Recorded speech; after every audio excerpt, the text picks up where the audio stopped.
परिसर अभ्यास भाग 1 इयत्ता 5वी प्रकरण 2 पृथ्वीचे फिरणे यावरील संपूर्ण स्वाध्याय आपण पाहूयात. प्रश्न पहिला, काय करावे बरे? अमितला त्याच्या आजीला घेऊन ऑस्ट्रेलियाला जायचे आहे. आजीला थंडीचा त्रास होतो, तर त्यांनी ऑस्ट्रेलियाला कोणत्या कालावधीत जावे? अमितने त्याच्या आजीला ऑस्ट्रेलियाला डिसेंबर ते फेब्रुवारी या कालावधीत घेऊन जावे, कारण ऑस्ट्रेलिया हा देश दक्षिण गोलार्धात आहे. त्यामुळे जेव्हा उत्तर गोलार्धात भारतात थंडी असते, तेव्हा ऑस्ट्रेलियात उन्हाळा असतो. या काळात तेथील हवामान आजीसाठी सुखद आणि उबदार असेल, ज्यामुळे त्यांना थंडीचा त्रास होणार नाही. प्रश्न दुसरा, जरा डोके चालवा. त्यातला पहिला पृथ्वीच्या एका परिभ्रमणात तिची किती परिवलने होतात? उत्तर, पृथ्वीच्या सूर्याभोवतीच्या एका परिभ्रमणात म्हणजेच एका वर्षात तिची सुमारे 365.24 परिवलने होतात. पृथ्वी स्वतःभोवती एक फेरी पूर्ण करते, त्याला एक परिवलन म्हणतात. एका वर्षात पृथ्वी स्वतःभोवती 365 वेळा आणि थोड्या अधिक अंशाने फिरते. पुढील आकडा आ. अरुणाचल प्रदेशातील इटानगर येथे सूर्योदय झाला आहे.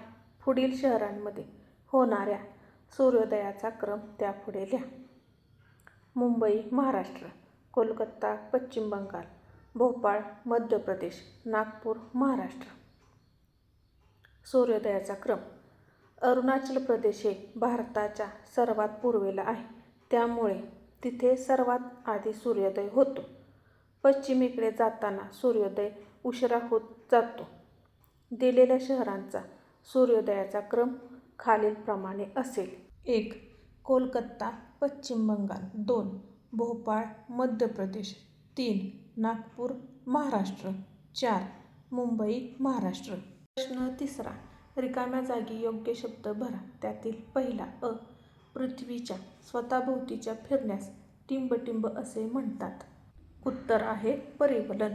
आकडा दुसरा, पृथ्वीच्या सूर्याभोवतीच्या फिरण्यास टिंबटिंब असे म्हणतात. उत्तर आहे परिभ्रमण. आकडा पुढचा, पृथ्वीच्या परिवलनामुळे टिंबटिंब व टिंबटिंब होते. उत्तर आहे दिन व रात्र होते. प्रश्न चौथा, कशाला म्हणतात? त्यातील आकडा 1 पौर्णिमा म्हणजे काय? चंद्राचा पृथ्वीकडील भाग पूर्ण प्रकाशित दिसतो, त्या रात्रीला पौर्णिमा असे म्हणतात. आकडा दुसरा, अमावस्या. चंद्राचा प्रकाशित भाग पृथ्वीवरून दिसत नाही, त्या रात्रीला अमावस्या असे म्हणतात. पुढील आकडा ई. चंद्रमास. एका अमावस्येपासून पुढच्या अमावस्येपर्यंतच्या काळाला चंद्रमास असे म्हणतात. त्यापुढील आकडा ई. तिथी.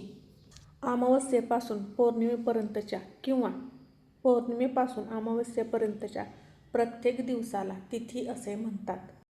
प्रश्न पाचवा, प्रश्नांची उत्तरे लिहा. त्यातील पहिला विषुववृत्त म्हणजे काय? उत्तर, पृथ्वीच्या पृष्ठभागावर दक्षिण व उत्तर ध्रुवांच्या मध्यावर असणाऱ्या काल्पनिक वर्तुळाला विषुववृत्त असे म्हणतात. आ. विषुववृत्तामुळे निर्माण होणारे पृथ्वीचे दोन भाग कोणते? विषुववृत्तामुळे निर्माण होणारे पृथ्वीचे दोन भाग खालीलप्रमाणे. 1. उत्तर गोलार्ध आणि दुसरा दक्षिण गोलार्ध. असेच नवनवीन आणि शैक्षणिक व्हिडिओ पाहण्यासाठी पाहत राहा शब्दवेल मराठी क्लासेस. धन्यवाद.